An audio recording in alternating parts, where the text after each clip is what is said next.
And we are live. Welcome back to MicroConf On Air.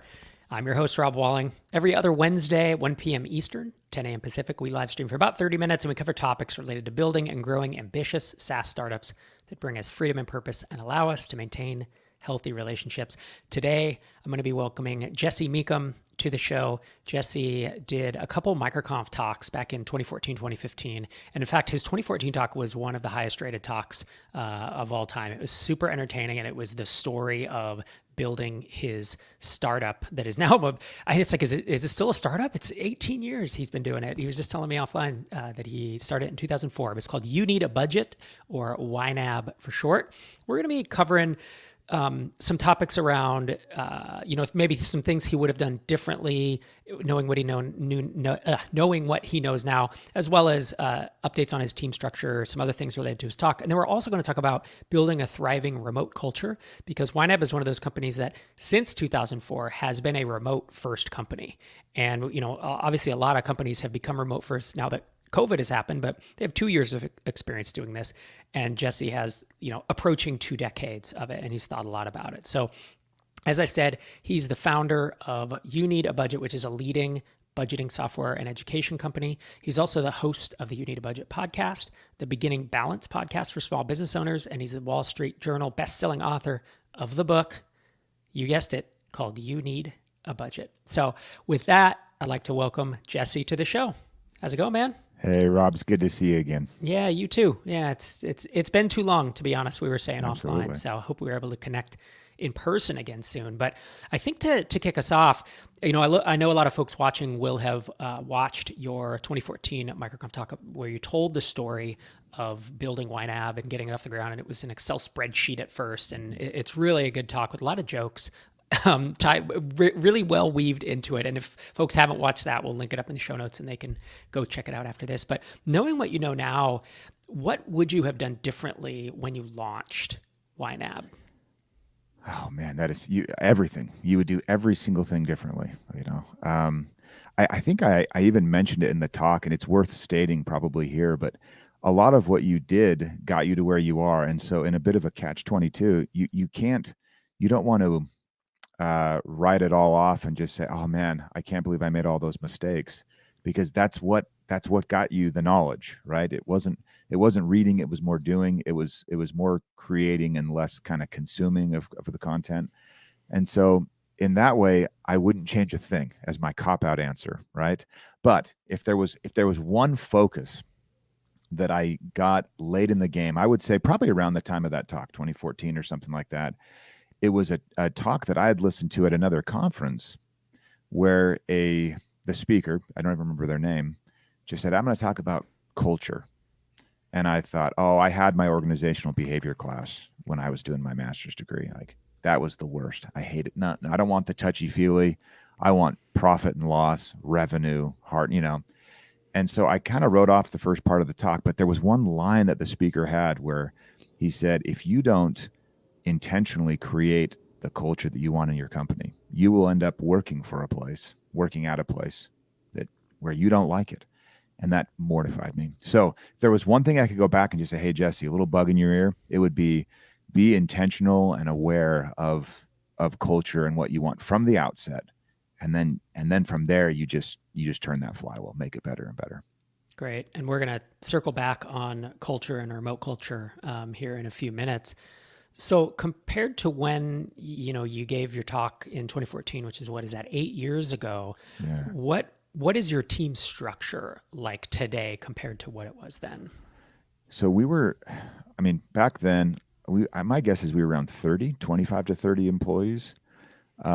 Today, I think we're around 190. Wow. So just that alone, just numbers, you have to start structuring things differently. I'm no longer CEO. I mentioned to you offline. As of about a little over a year ago, I stepped back as CEO. I hired Todd Curtis 12 years ago, and he worked in support, just kind of moved around strategically. I was kind of thinking like, I want to have this guy get a lot of exposure. So he's now CEO. That's a big structural change for us. I'm focused more on chatting with people like you and evangelizing, but we're pretty traditional in the sense that we have functional units. But then we're a little untraditional in the sense that our product teams, we dice across functions and we make them cross-functional. So we don't have a feature team. We have a team that is obsessed over a specific problem that they're trying to solve for a customer. And these problems are broad enough where I could say, Rob, your problem is the first time learning experience for a YNAB user. And you would say, well, when is that problem solved? And I'd say, well, probably never, right? But you will obsess over that. So then if you were leading that as like a product manager, you would have a few engineers, a few full stack, a few mobile. You'd have one or two voices from support customer like that can tell you, hey, product manager, we hear this every day. Like they front lines in their bones knowledge that you want to have. And then you would have a marketing assist, someone that can come in and say, well, how are we framing this? So that cross-functional team, we call them PACE teams. And that's where we're a little unique.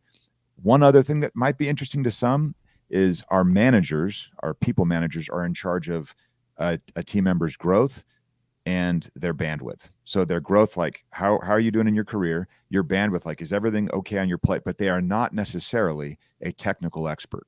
So we could have someone that's not a design expert, people managing a designer. And that's given us some flexibility to make sure only people that want to be managers manage. And it's allowed us a little more room to maneuver in that way. And it's allowed for us to have managers that still can be contributors. So there are a few points there in the structure, but long story short, when you add that many more people, you do have to make structural changes, and you have to tell the team, we get to make structural changes that last at least 6 months, but we don't have to predict anything further than that, just a 6-month iteration. And then you just revisit that org over and over again. But yeah, it's crazy. It's what I can imagine. And it's good to be upfront about that, hey, we are going to revisit this every 6 months, 12 months, because I've seen companies, startups in particular, where you hit 15 people and it's like, well, we kind of need to restructure some things. And then you hit 30 or 50 and there's another point where you have to do it. And if you're not upfront about, hey, this is going to change, then you get the wrong people on the bus who want things to stay, who worked at the city government for 20 years and now they work for you. And suddenly they're like, wait, I don't know, this isn't a good fit. And also, if you're not upfront about it, it can make it seem like the CEO doesn't know what they're doing. Like they're whipsawing. Yeah, like, why are you changing? It shouldn't change. It's like, no, it probably should. Actually, every time we, hit that next, whatever, it's another 20, 30 employees, something should change. And I'm also glad you called out the idea of, I talked about this on my podcast recently, but it was like being a manager. No, it was being a supervisor versus a technical lead. And they're two different things, right? I think of, to me, I'm defining supervisor as, like you said, the personal growth, even like approving vacation time, annual reviews, salary, like that's a whole skill set. And then technical lead, whether it's a design technical lead or a, coding technical lead or a product, whatever, these are separate skill sets. And sometimes you can find one person with both, but often you don't, right? Yeah. And even if they have both, maybe you just want them to do one more than the other, right? Yeah, that's right. Yeah. Let's see. My next question: how do you manage growth projections and goal setting these days with a team of almost 200? So we have a one pager that we use. People have read things like Measure What Matters, the OKR book. It's pretty good. Or, The One Thing. Any number of books that you're just kind of like, okay, you set a goal. It's pretty standard stuff. But we use a one pager that lists the mission of YNAB at the very top, and it's to establish the budget as the preeminent life and financial planning tool and make it a joy and easy to implement. You're like, wow, Jesse, that was a mouthful, but that is it. That's the mission, and it's long lasting. So you have the longest lasting thing. We would maybe change our mission in a decade. I don't know, but it's meant to be pretty permanent. Below that, we have our strategy. And our strategy is essentially two components. We have our core values, which we can maybe dive into later, and then we have our system, right? It lays out what we're bringing to the table. You could think of it like unique selling proposition, user journey, that kind of thing. Underneath that, we have targets, and we purposely have a long-term target, up to 10 years, no shorter than 5. That you mentioned, right seats, right bus. That long-term target helps you frame for people kind of, I don't know, they get to look further ahead, and you can probe their feelings and be like, hey, in 10 years, would you be comfortable with this business being a $200 million business? And you're now at 20, right? And someone would you could really learn a lot from what someone thinks about that. They might say, oh no, I worked at a place, I never, right? Or they might say, absolutely, I thought we were going for 500, And so you go really long term, and it kind of frames everyone appropriately to where you're facing the general direction the same. It's great for bubbling up issues. It's a fun discussion. Then we always move to a 3-year at that point. That starts to get a little more brass tacks, but still bullet point-esque. And then from there, we'll move to a 1-year where we're saying, okay, 1 year, what are we going to hit? And from there, it's just standard stuff. We want to hit this number of revenue. We want to have these key results that we're looking to track. For us, it's standard stuff: signups, conversion rate, churn, standard fare. But you get very specific only at the year. I think the most important part is the longer term framing to kind of let you dial it down. And to clarify for folks, you're fully bootstrapped. Is that right? We are, yeah. We've never raised money. I don't know if that was the right move, but here we are, Yeah. So, we have a couple questions coming in from the audience. I think I forgot to mention that at the top. So these are folks who've been MicroConf on air watchers before, because they are on it. And if you have any questions for Jesse, please do pipe them into MicroConf on air channel in Slack or on YouTube. Pablo from YouTube says, what would you say to someone that is not enjoying the role of CEO anymore, but has trouble letting go of it? Yeah. What trouble? Two different ways of looking at trouble. One is like tactically, I don't have someone I can hand this to. That would cause trouble. The other one is I would have less, or I would be kind of like, well, you don't like it, you're not enjoying it, so what's the trouble, right? This applies for anyone in any position. You should always, and I learned this from our current CEO, you should always be hiring your replacement. You should always be molding, teaching, fostering, mentoring your replacement. It's part of the job responsibility as any of my executives. They better be dialed in on who their replacement will be. And it's not, it's a little counterintuitive because you're like, whoa, I don't want to be replaced. You won't be replaced, but it's part of the job description is to not leave us in a lurch, right? To pave the way nicely.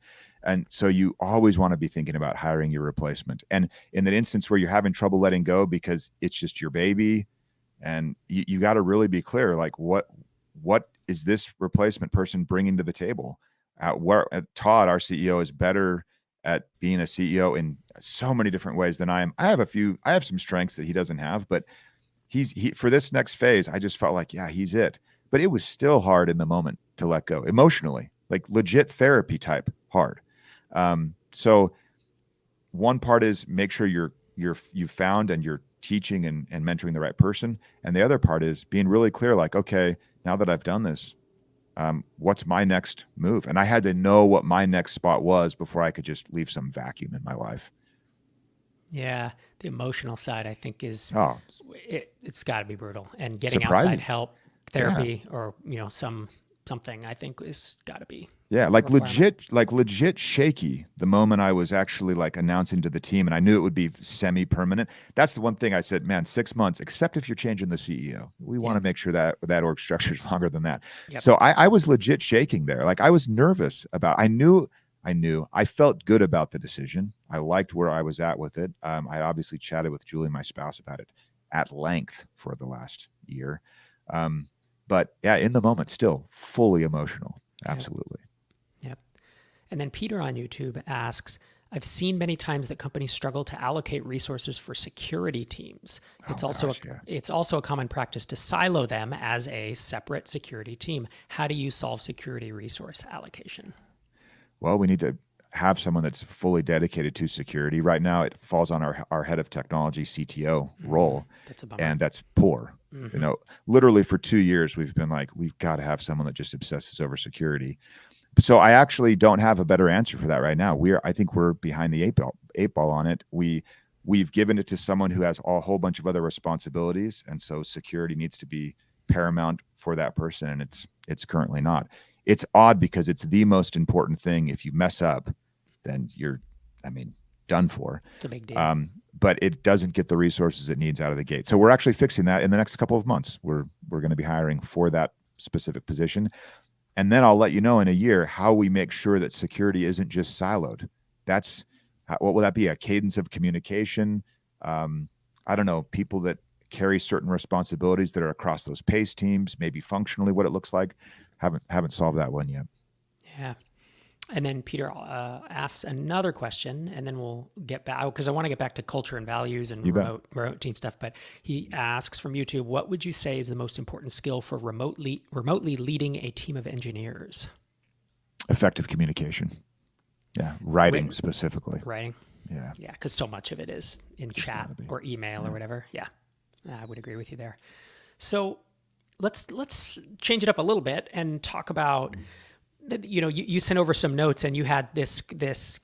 I'll paraphrase you, but you said why the soft stuff like core values and culture is what truly matters, right? And as entrepreneurs, I mean, I left my job thinking I don't want to get near any of this bullshit mission, vision, values, right? I want to start a company. We're just going to do our stuff. And then you hit 10 employees or 15 employees. And to your point earlier, if you don't create a culture, it will create itself and, it will create it on its own and you may not be in control of it. So, but talk through, why it's so important.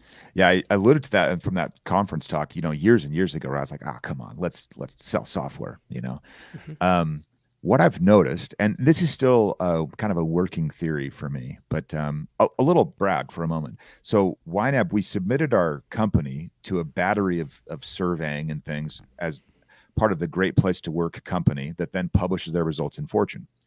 And YNAB was listed in 2020 and 2021 as the #1 small workplace. At that time, we were sub 100 employees, just under. I mean, the #1 workplace. We're all remote.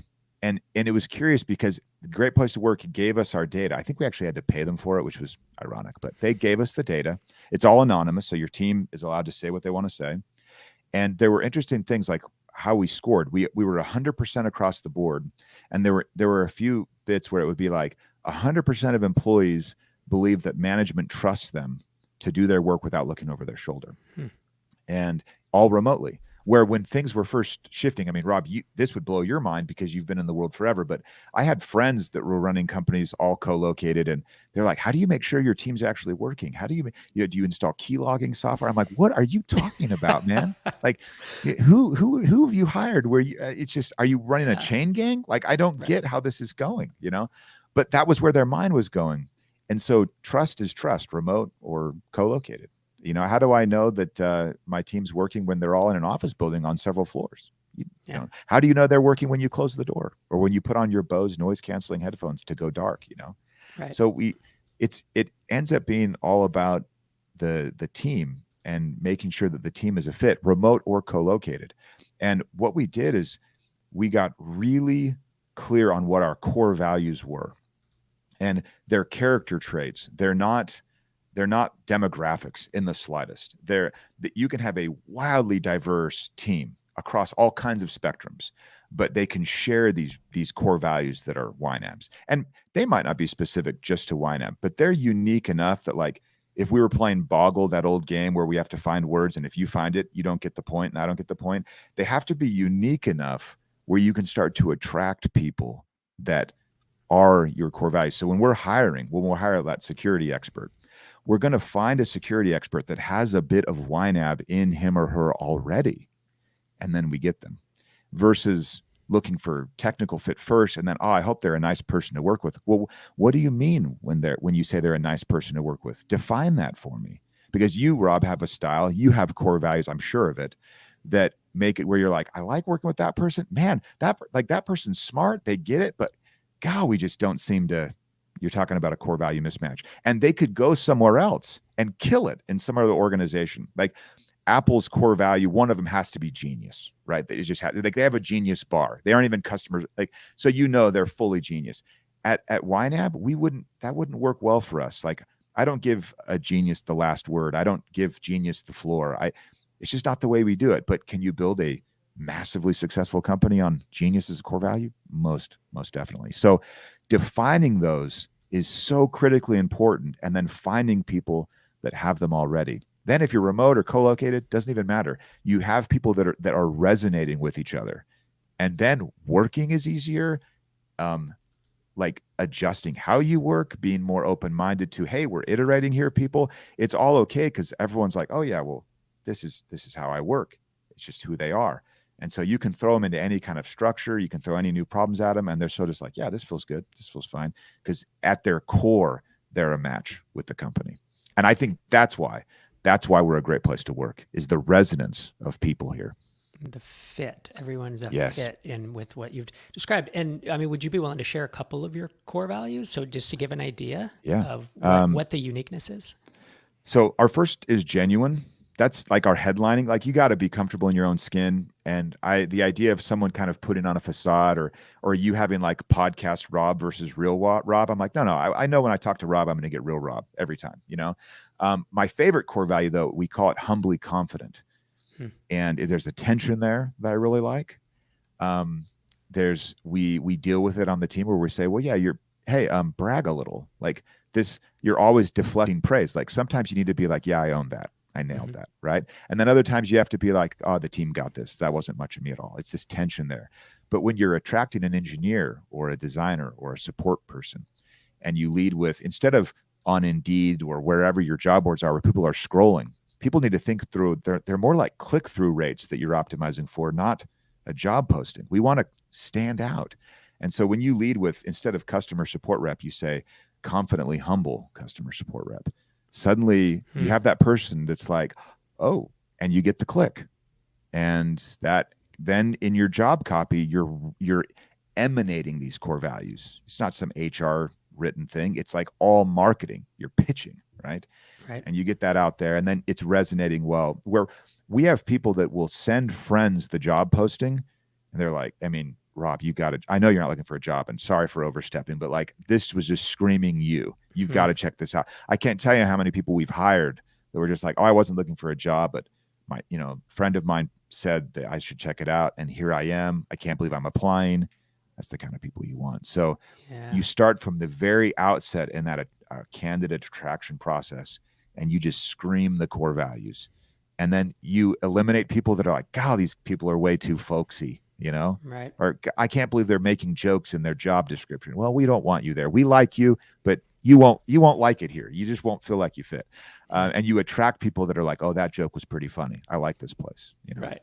That's great. Yeah. It's such an upfront screening process, right? As you said, not just for technical, but for fit. So, I know that you, the YNAB is like a very, I guess work-life balance term may be overused, but I know, I actually know an engineer who went off and started his own thing. He used to work at YNAB, and he just talked a lot about how YNAB values the whole person. That basically work, you believe that work is one aspect of a person's life, but it's not their whole life. You want to talk us through like what that looks like in practice? Yeah. Well, one is like, I don't believe it. Like, it just is true. It's like, come on, people. Like let's acknowledge it. I worked for a place for 10 months and early in my career as an accounting, person. And I saw what it was like where they just treat you like a cog, and you recognize like, that doesn't feel good. And I think a little bit of that PTSD is still in me, where I was just hyper aware of like, whoa, we got to make this a good place for life.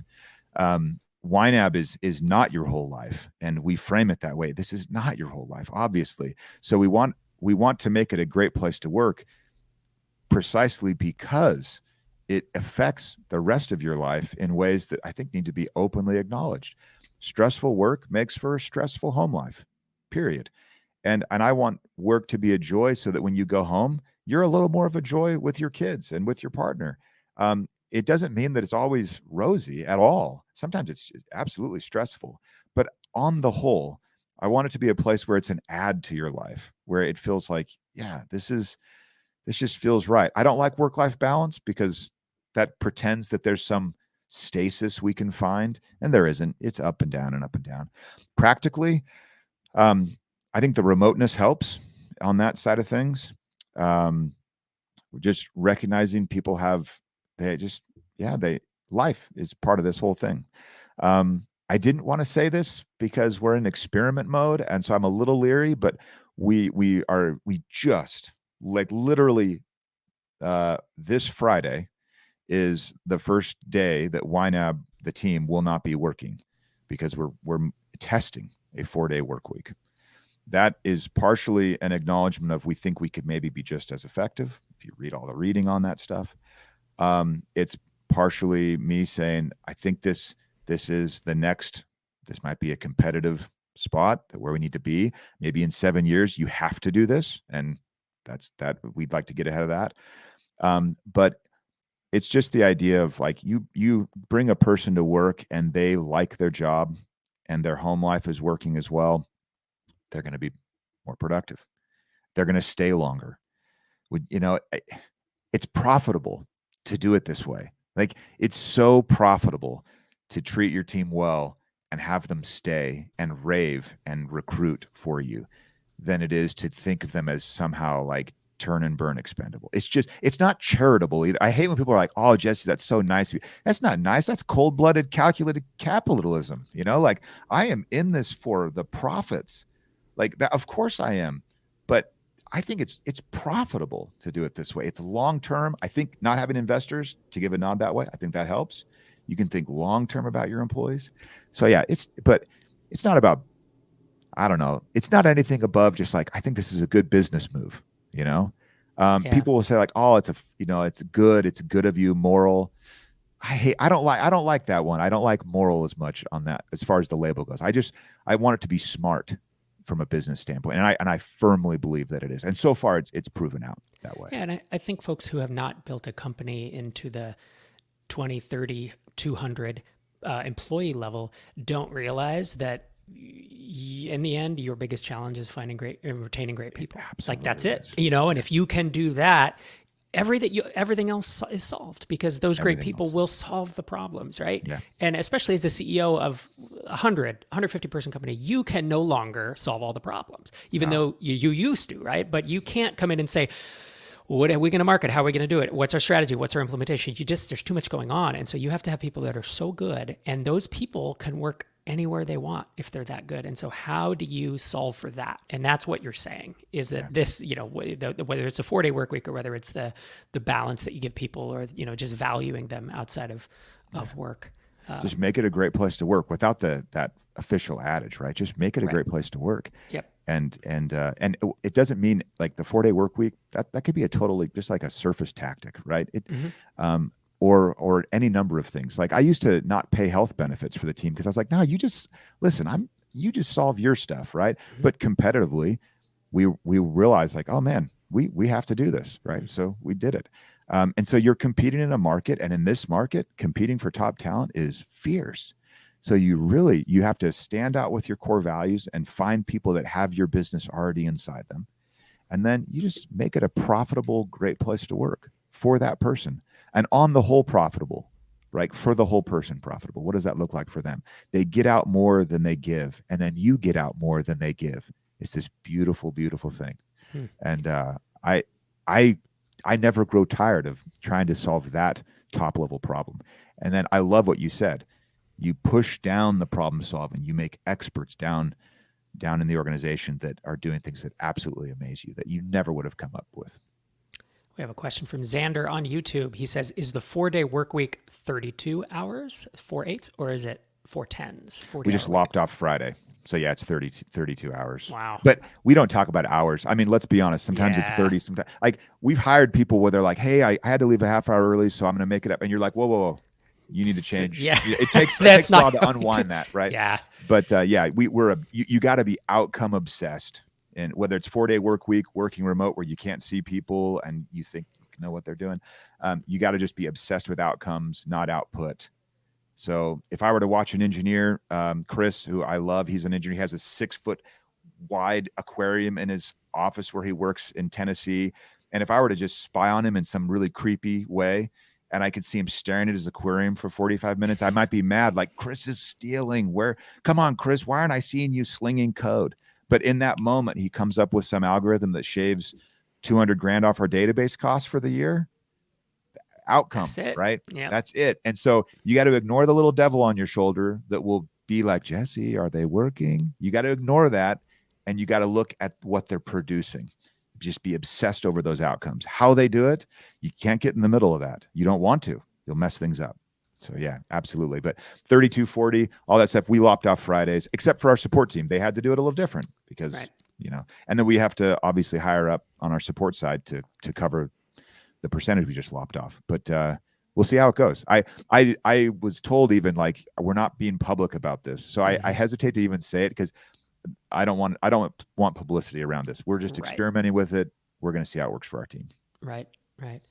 Well, we're approaching time, but we do have one more question. This is from Tomas on YouTube. And he says, the one pager you mentioned earlier sounds interesting. Can you elaborate on it a bit more? Yeah. So it's really simple. Top level mission doesn't change. Next level is strategy, long term. Your strategy can change, but long term, 3-4 years probably. And it's in 2 buckets, core values. And I didn't get into this, but it's not, I don't say culture a lot. It's not like beanbags and foosball tables. I don't like that. Your culture is your core values in action. It's just how you do everything. So how we handle a refund is our core values should show in that process. How I interact with setting up this call, our core values should show in this process. How we pitch should show, how we sell, how you do everything is your core values. So you look at all your business processes and you just say, how could we double down on humbly confident in our customer refund process, in our invoicing process? I'm saying boring processes on purpose. And you're starting to make your core values not just letters on a wall that are kind of there, like, or on a mouse pad or whatever. They're real, because you're hiring people that are genuine or are helpful and friendly. And then you're saying, hey, make this process more helpful and friendly. And then your customers notice it's more helpful and friendly. And there's resonance all the way from your team inside, all the way to the customer on the outside, who is attracted to that same core value. And it's this laser that you run through the whole thing. That's why it's strategy, because it is literally how you conduct business. Then the other side of strategy is the system. You could call it unique selling proposition. It's how you compete, how you fit in the market, right? So how do we compete against Mint or QuickBooks or any number of other entrants that come in all the time? It's more standard marketing. So that's strategy long-term. The next one is what we call our targets. And that's more like the 3-year look. And we're saying, okay, we want to look at what our 3-year target looks like, and then our 1-year target. And finally, we have a plan. So what our plan will get us to our 1-year target. And it looks like, what are the outcomes we're looking for? High level company-wide outcomes.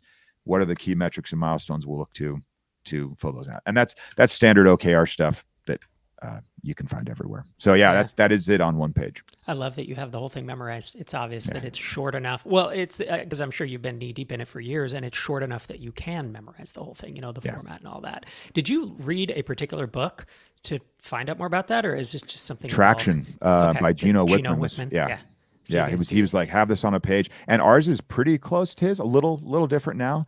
But at first we just took the whole pill as the doctor described with Traction. And then take the whole pill, do it fully, go a few years, and then decide you know a little better than the doctor. But at first, just acknowledge the doctor and do as prescribed. It teaches you a ton to just do it as prescribed. Jesse, thanks so much for joining me today. I know you have a lot going on. Appreciate you taking the time. Are you on Twitter? Is that a good place to send people? It is not. Okay. I am there. You will find me, but I don't think I've tweeted since 2016. Okay, wise man. You're smart. Yeah. I wish I had the self-control. So if you market there, like Twitter for you, it's more strategic. It's fun. Exactly. So if youneedabudget.com, if folks want to see what you're working on, and your podcasts, you're still hosting those, right? Yeah, absolutely. You Need a Budget podcast and people can email me, jesse@ynab.com. Shoot me an email. I'm happy to answer. Mondays and Thursdays is when you'll get an answer. So that's great. All right. Thanks so much for joining me, man. Thanks, Rob. It's been a pleasure. Take it easy.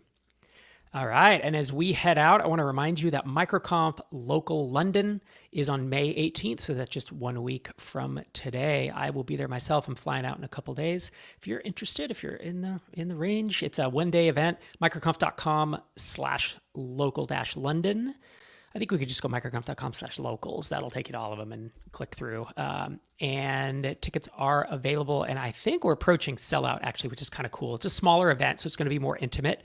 I believe it's capped around somewhere between 80 and 100.